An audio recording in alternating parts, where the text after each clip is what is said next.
Libération nationale, renaissance nationale, restitution de la nation au peuple, Commonwealth. Quelles que soient les rubriques utilisées ou les formules nouvelles introduites, la décolonisation est toujours un phénomène violent.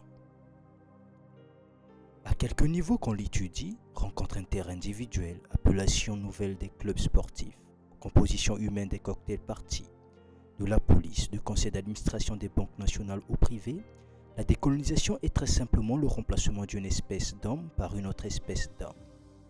Sans transition, il y a substitution totale, complète, absolue. Certes, on pourrait également montrer le surgissement d'une nouvelle nation, l'installation d'un État nouveau, ses relations diplomatiques, son orientation politique, économique.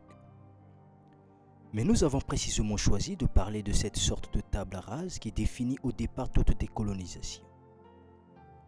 Son importance inhabituelle est qu'elle constitue, dès le premier jour, la revendication minimum du colonisé.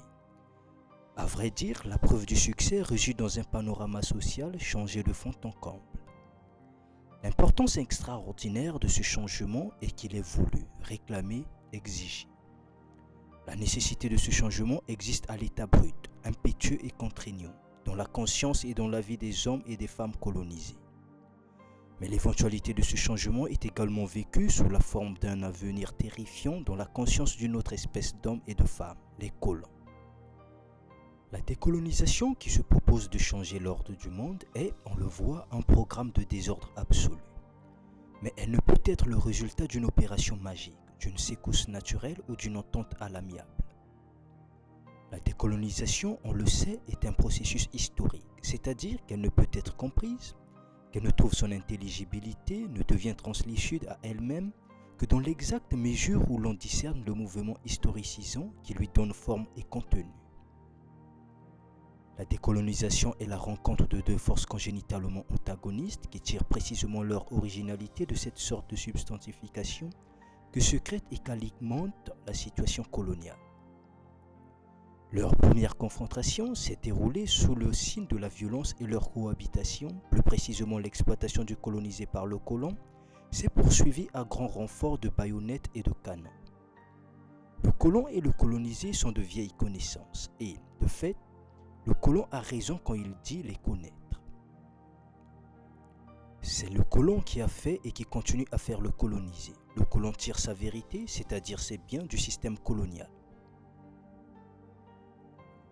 La décolonisation ne passe jamais inaperçue car elle porte sur l'être, elle modifie fondamentalement l'être, elle transforme des spectateurs écrasés d'inessentialité en acteurs privilégiés, saisis de façon quasi grandiose par le faisceau de l'histoire.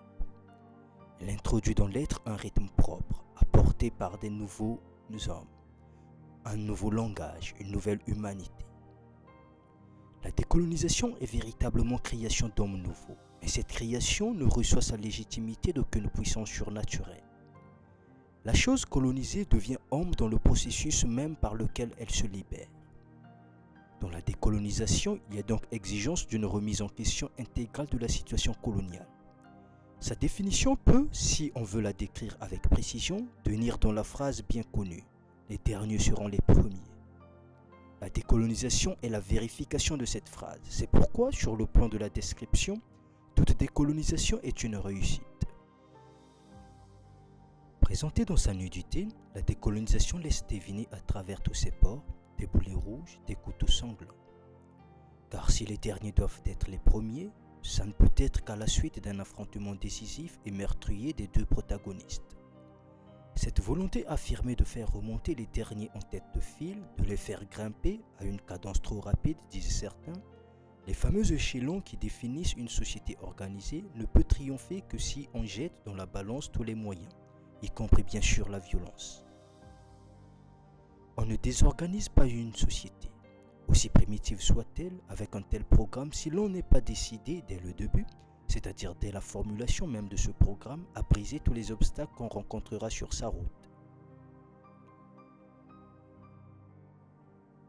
Le colonisé qui décide de réaliser ce programme, de s'en faire le moteur, est préparé de tout temps à la violence. Dès sa naissance, il est clair pour lui que ce monde rétréci, sémé d'interdictions, ne peut être remis en question que par la violence absolue.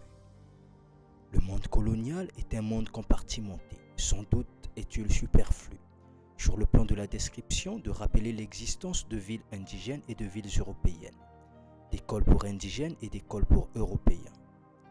Comme il est superflu de rappeler l'apartheid en Afrique du Sud. Pourtant, si nous pénétrons dans l'intimité de cette compartimentation, nous aurons au moins le bénéfice de mettre en évidence quelques-unes des lignes de force qu'elle comporte.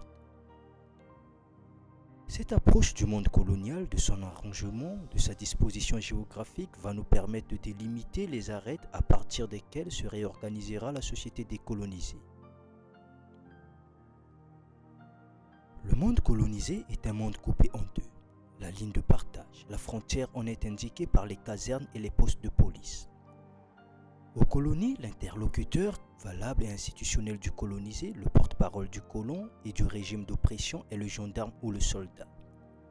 Dans des sociétés de type capitaliste, l'enseignement, religieux ou laïque, la formation de réflexes moraux transmissibles de père en fils, l'honnêteté exemplaire d'ouvriers décorés après 50 années de bons et loyaux services, l'amour encouragé de l'harmonie et de la sagesse, ces formes esthétiques du respect de l'ordre établi créent autour de l'exploité une atmosphère de soumission et d'inhibition qui allège considérablement la tâche des forces de l'ordre.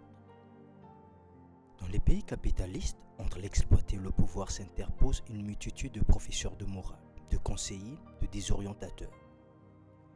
Dans les régions coloniales, par contre, le gendarme et le soldat, par leur présence immédiate, leurs interventions directes et fréquentes, maintiennent le contact avec le colonisé et lui conseillent, à coups de crosse ou de napalm, de ne pas bouger. On le voit, l'intermédiaire du pouvoir utilise un langage de pure violence. L'intermédiaire n'allège pas l'oppression, ne voile pas la domination. Il les expose, les manifeste avec la bonne conscience des forces de l'ordre. L'intermédiaire porte la violence dans les maisons et dans les cerveaux du colonisé. La zone habitée par les colonisés n'est pas complémentaire de la zone habitée par les colons. Ces deux zones s'opposent, mais non au service d'une unité supérieure. Régies par une logique purement aristotélicienne, elles obéissent au principe d'exclusion réciproque. Il n'y a pas de conciliation possible, l'un des termes est de trop. La ville du colon est une ville en dur, toute de pierre et de fer. C'est une ville illuminée, asphaltée, où les poubelles régorgent toujours des restes inconnus. Jamais vu, même pas rêvé. Les pieds du colon ne sont jamais aperçus, sauf peut-être dans la mer, mais on n'est pas assez proche d'eux. Des pieds protégés par des chaussures solides alors que les rues de leur ville sont nettes, lisses, sans trous, sans cailloux. La ville du colon est une ville repue, paresseuse, son ventre est plein de bonnes choses à l'état permanent. La ville du colon est une ville de blancs, d'étrangers. La ville du colonisé, ou du moins la ville indigène, le village nègre, la Médina, la réserve est un lieu malfamé, peuplé d'hommes malfamés. On y naît n'importe où, n'importe comment. On y meurt n'importe où, de n'importe quoi. C'est un monde sans intervalle. Les hommes y sont les uns sur les autres. Les cases, les unes sur les autres. La ville du colonisé est une ville affamée, affamée de pain, de viande, de chaussures, de charbon, de lumière. La ville du colonisé est une ville accroupie, une ville à genoux, une ville vautrée. C'est une ville de nègres, une ville de bicots.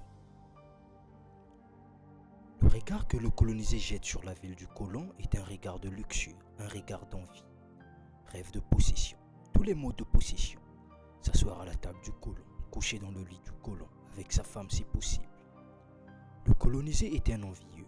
Le colon ne l'ignore pas qui, surprenant son regard à la dérive, constate amèrement mais toujours sur le qui-vive, ils veulent prendre notre place. C'est vrai, il n'y a pas un colonisé qui ne rêve au moins une fois par jour de s'installer à la place du colon.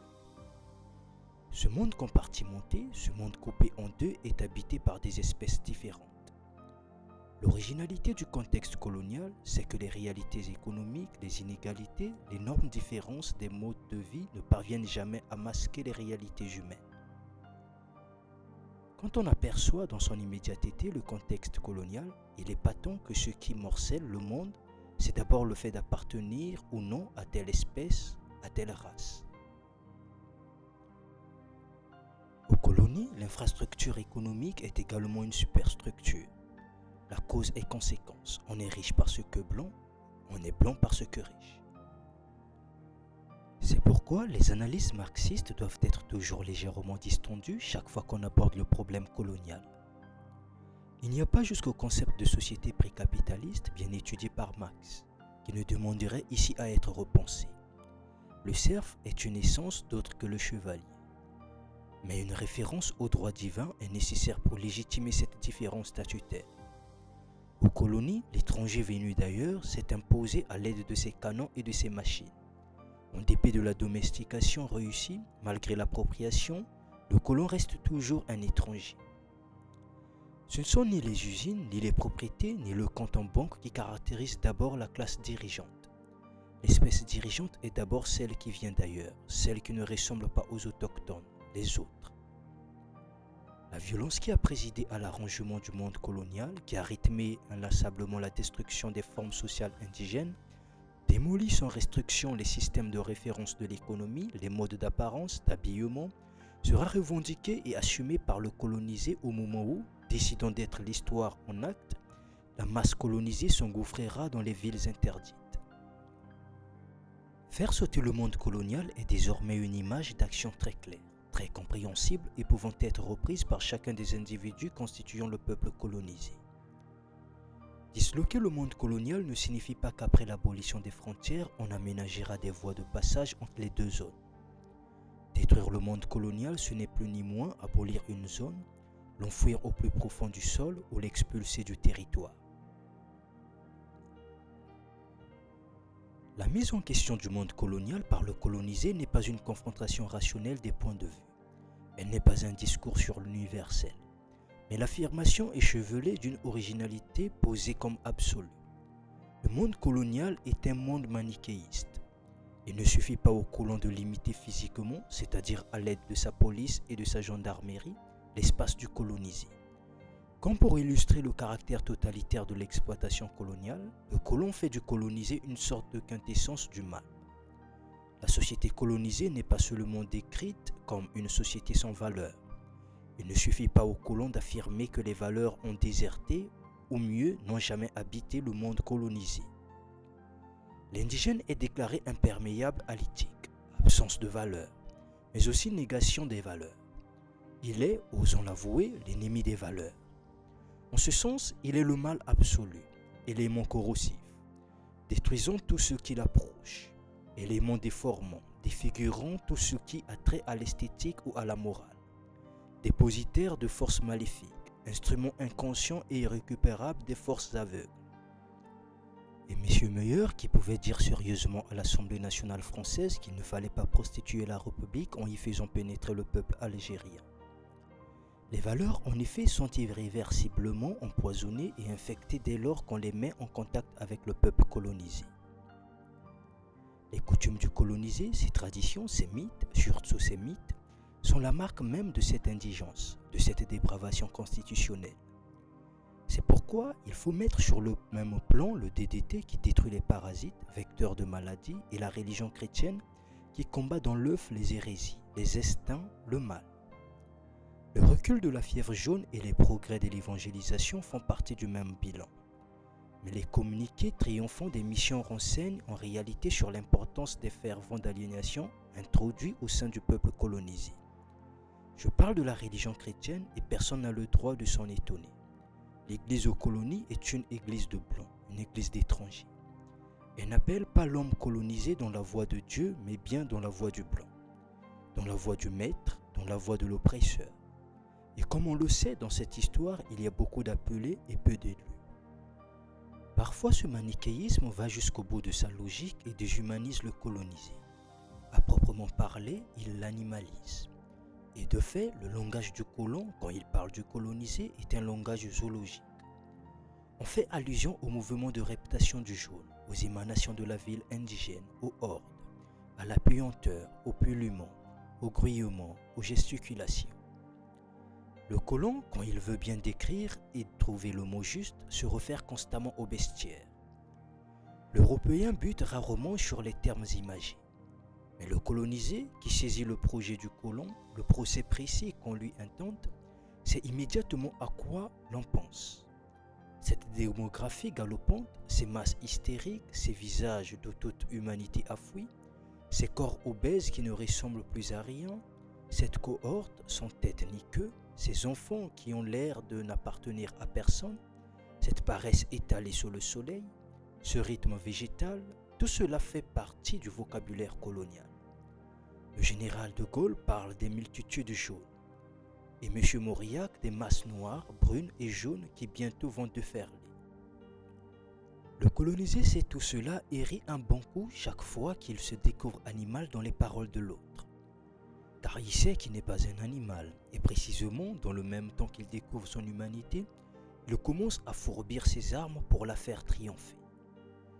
Dès que le colonisé commence à peser sur ses amarres, à inquiéter le colon, on lui délègue de bonnes âmes qui, dans les congrès de culture, lui exposent la spécificité, les richesses des valeurs occidentales.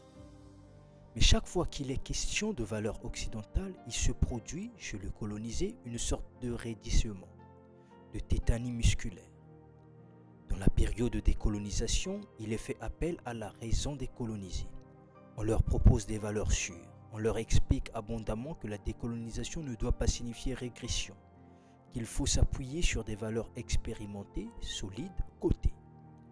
Or, il se trouve que lorsqu'un colonisé entend un discours sur la culture occidentale, il sort sa machette ou du moins il s'assure qu'elle est à portée de sa main. La violence avec laquelle s'est affirmée la suprématie des valeurs blanches, l'agressivité qui a imprégné la confrontation victorieuse de ces valeurs avec les modes de vie ou de pensée des colonisés font que, par un juste retour des choses, le colonisé ricane quand on évoque devant lui ces valeurs. Dans le contexte colonial, le colon ne s'arrête pas dans son travail d'étreintement du colonisé que lorsque ce dernier a reconnu à haute et intelligible voix la suprématie des valeurs blanches. Dans la période de décolonisation, la masse colonisée se moque de ces mêmes valeurs, les insulte, les vomit à pleine gorge. Ce phénomène est d'ordinaire masqué parce que, pendant la période de décolonisation, certains intellectuels colonisés ont établi un dialogue avec la bourgeoisie du pays colonialiste. Pendant cette période, la population autochtone est perçue comme masse indistincte. Les quelques individualités indigènes que les bourgeois colonialistes ont eu l'occasion de connaître çà et là ne pèsent pas suffisamment sur cette perception immédiate pour donner naissance à des nuances. Par contre, pendant la période de libération, la bourgeoisie colonialiste cherche avec fièvre des contacts avec les élites. C'est avec ces élites qu'est entrepris le fameux dialogue sur les valeurs. La bourgeoisie colonialiste, quand elle enregistre l'impossibilité pour elle de maintenir sa domination sur les pays coloniaux, décide de mener un combat d'arrière-garde sur le terrain de la culture, des valeurs, des techniques, etc. Or, ce qu'il ne faut jamais perdre de vue, c'est que l'immense majorité des peuples colonisés est imperméable à ces problèmes. Pour le peuple colonisé, la valeur la plus essentielle, parce que la plus concrète, c'est d'abord la terre qui doit assurer le pain et, bien sûr, la dignité. Mais cette dignité n'a rien à voir avec la dignité de la personne humaine. Cette personne humaine idéale, il n'en a jamais entendu parler. Ce que le colonisé a vu sur son sol, c'est qu'on pouvait impunément l'arrêter, le frapper, l'affamer. Et aucun professeur de morale, jamais, aucun curé, jamais n'est venu recevoir les coups à sa place ni partager son pain avec lui. Pour le colonisé, être moraliste, c'est très concrètement faire taire la morgue du colon, briser sa violence étalée, en un mot l'expulser carrément du panorama. Le fameux principe que veut que tous les hommes soient égaux trouvera son illustration aux colonies dès lors que le colonisé posera qu'il est l'égal du colon. Un pas de plus, il voudra se battre pour être plus que le colon. En fait, il a déjà décidé de remplacer le colon, de prendre sa place. Comme on le voit, c'est tout un univers matériel et moral qui s'écroule. L'intellectuel qui a, pour sa part, suivi le colonialiste sur le plan de l'universel abstrait va se battre pour que le colon et le colonisé puissent vivre en paix dans un monde nouveau. Mais ce qu'il ne voit pas, parce que précisément le colonialisme s'est infiltré en lui avec tous ses modes de pensée, c'est que le colon, dès lors que le contexte colonial disparaît, n'a plus d'intérêt à rester, à coexister. Ce n'est pas un hasard si, avant même toute négociation entre le gouvernement algérien et le gouvernement français, la minorité européenne dite libérale a déjà fait connaître sa position. Elle réclame ni plus ni moins la double citoyenneté. C'est qu'en se cantonnant sur le plan abstrait, on veut condamner le colon à effectuer un saut très concret dans l'inconnu. Disons-le, le colon sait parfaitement qu'aucune phraséologie ne se substitue au réel. Le colonisé, donc, découvre que sa vie, sa respiration, les battements de son cœur sont les mêmes que ceux du colon. Il découvre qu'une peau de colon ne vaut pas plus qu'une peau d'indigène. C'est dire que cette découverte introduit une secousse essentielle dans le monde. Toute l'assurance nouvelle et révolutionnaire du colonisé en découle. Si en effet ma vie a le même poids que celle du colon, son regard ne me foudroie plus, ne m'immobilise plus, sa voix ne me pétrifie plus. Je ne me trouve plus en sa présence, pratiquement je l'emmerde. Non seulement sa présence ne me gêne plus, mais déjà je suis en train de lui préparer de telles embuscades qu'il n'aura bientôt d'autre issue que la fuite. Le contexte colonial, avons-nous dit, se caractérise par la dichotomie qu'il inflige au monde. La décolonisation unifie ce monde en lui enlevant par une décision radicale son hétérogénéité, en l'unifiant sur la base de la nation, quelquefois de la race. On connaît ce mot féroce des patriotes sénégalais évoquant les manœuvres de leur président Senghor. Nous avons démondé l'africanisation des cadres, et voici que Senghor africanise les Européens. Ce qui veut dire que le colonisé a la possibilité de percevoir dans une immédiateté absolue si la décolonisation a lieu ou non. Le minimum exigé étant que les derniers deviennent les premiers. Mais l'intellectuel colonisé apporte des variantes à cette pétition et de fait, les motivations ne semblent pas lui manquer. Cadre administratif, cadre technique, spécialiste. Or, le colonisé interprète ces passe-droits comme étant de manœuvres de sabotage et il n'est pas rare d'entendre, ça et là, un colonisé déclarer « ce n'était pas la peine alors d'être indépendant ». Dans les régions colonisées où une véritable lutte de libération a été menée, où le sang du peuple a coulé et où la durée de la phase a mené à favoriser le refus des intellectuels sur des bases populaires, on assiste à une véritable éradication de la superstructure puisée par ces intellectuels dans les milieux bourgeois colonialistes. Dans son monologue narcissiste, la bourgeoisie colonialiste, par l'intermédiaire de ses universitaires, avait profondément ancré en effet dans l'esprit du colonisé que les essences demeurent éternelles en dépit de toutes les erreurs imputables aux hommes. Les essences occidentales s'entendent. Le colonisé acceptait le bien fondé de ses idées et l'on pouvait découvrir, dans un repli de son cerveau, une sentinelle vigilante chargée de défendre le socle gréco-latin. Or, il se trouve que, pendant la lutte de libération, au moment où le colonisé reprend contact avec son peuple, cette sentinelle factice est pulvérisée. Toutes les valeurs méditerranéennes triomphent de la personne humaine, de la clarté et du beau, deviennent des bibellots sans vie et sans couleur. Tous ces discours apparaissent comme des assemblages de mots morts. Ces valeurs qui semblaient ennoblir l'âme se révèlent inutilisables parce qu'elles ne concernent pas le combat concret dans lequel le peuple s'est engagé. Et d'abord l'individualisme. L'intellectuel colonisé avait appris de ses maîtres que l'individu doit s'affirmer. La bourgeoisie colonialiste avait enfoncé à coups de pilon dans l'esprit du colonisé l'idée d'une société d'individus où chacun s'enferme dans sa subjectivité, où la richesse est celle de la pensée. Or, le colonisé qui aura la chance de s'enfuir dans le peuple pendant la lutte de libération va découvrir la fausseté de cette théorie. Les formes d'organisation de la lutte vont déjà lui proposer un vocabulaire inhabituel. Le frère, la sœur, le camarade sont des mots proscrits par la bourgeoisie colonialiste parce que pour elle, mon frère c'est mon portefeuille, mon camarade c'est ma combi. L'intellectuel colonisé assiste dans une sorte d'autodafé à la destruction de toutes ses idoles. L'égoïsme, la récrimination orgueilleuse, l'imbécilité infantile de celui qui veut toujours avoir le dernier mot. Cet intellectuel colonisé, atomisé par la culture colonialiste, découvrira également la consistance des assemblées de village, la densité des commissions du peuple, l'extraordinaire fécondité des réunions de quartier et de cellules. L'affaire de chacun ne cesse plus désormais d'être l'affaire de tous parce que, concrètement, on sera tous découverts par les légionnaires, donc massacrés, ou on sera tous sauvés.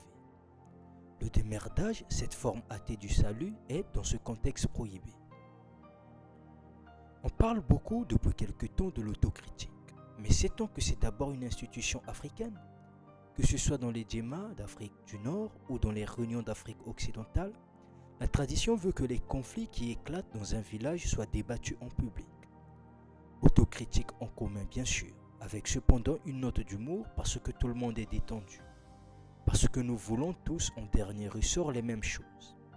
Le calcul, les silences insolites, les arrière-pensées, l'esprit souterrain, le secret, tout cela l'intellectuel abandonne au fur et à mesure de sa plongée dans le peuple. Et il est vrai qu'on peut dire, alors que la communauté triomphe déjà à ce niveau, qu'elle secrète sa propre lumière, sa propre raison. Mais il arrive que la décolonisation ait lieu dans des régions qui n'ont pas été suffisamment secouées par la lutte de libération, et l'on retrouve ces mêmes intellectuels débrouillards, malins, astucieux.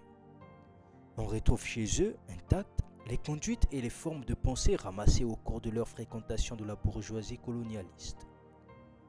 Enfants gâtés hier du colonialisme, aujourd'hui de l'autorité nationale, ils organisent le pillage des quelques ressources nationales. Impitoyables, ils se hissent par des combines ou les vols légaux, import-export, société anonyme, jeux de bourse, passe-droit, sur cette misère aujourd'hui nationale. Ils demandent avec insistance la nationalisation des affaires commerciales, c'est-à-dire la réservation des marchés et des bonnes occasions aux seuls nationaux. Doctrinalement, ils proclament la nécessité impérieuse de nationaliser le vol de la nation. Dans cette aridité de la période nationale, dans la phase dite d'austérité, le succès de leur rapine provoque rapidement la colère et la violence du peuple. Ce peuple misérable et indépendant, dans le contexte africain international actuel, accède à la conscience sociale à une cadence accélérée. Cela, les petites individualités ne tarderont pas à le comprendre.